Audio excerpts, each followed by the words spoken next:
18 milioni di beni bloccati perché ritenuti frutto di attività illecita legata alla fittizia movimentazione di prodotti alcolici. Tutto parte dall'indagine denominata Criminal Drinks del luglio 2016 che ha delineato un'associazione per delinquere a carattere transnazionale dedita ai falsi e alle frodi fiscali attraverso la movimentazione fittizia di prodotti alcolici all'interno dell'Unione Europea al fine di evadere l'accisa sfruttando il regime di sospensione d'imposta previsto per le movimentazioni di prodotti tra depositi fiscali.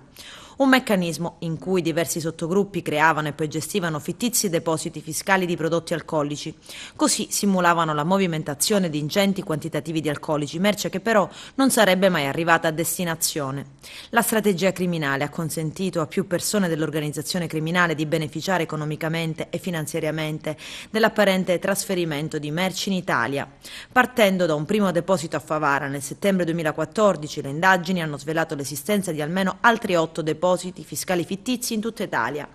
Adesso i militari della Guardia di Finanza della Compagnia di Agrigento e i funzionari dell'Ufficio delle Dogane di Porto Empedocle, supportati dai rispettivi reparti e uffici dislocati sul territorio nazionale, Lazio, Puglia, Emilia-Romagna, Lombardia, Campania, Piemonte, Liguria, Trentino Alto Adige e Calabria, hanno sequestrato 21 immobili, di cui 10 terreni e 11 fabbricati, 44 rapporti finanziari, 9 autovetture, 4 quote sociali di società proprietarie di depositi fiscali fittizi investigati. L'operazione Criminal Drinks aveva già portato all'esecuzione di 22 fermi, all'iscrizione di 56 soggetti nel registro degli indagati e all'esecuzione di 5 misure di custodia cautelare in carcere, di cui 2 eseguite con mandati di arresto europeo. L'inchiesta nei vari filoni processuali ha già portato a 11 patteggiamenti, con pene dagli 8 mesi ai 3 anni e 8 mesi, e 4 condanne in primo grado con rito abbreviato, con pene dai 3 anni e 6 mesi ai 5 anni.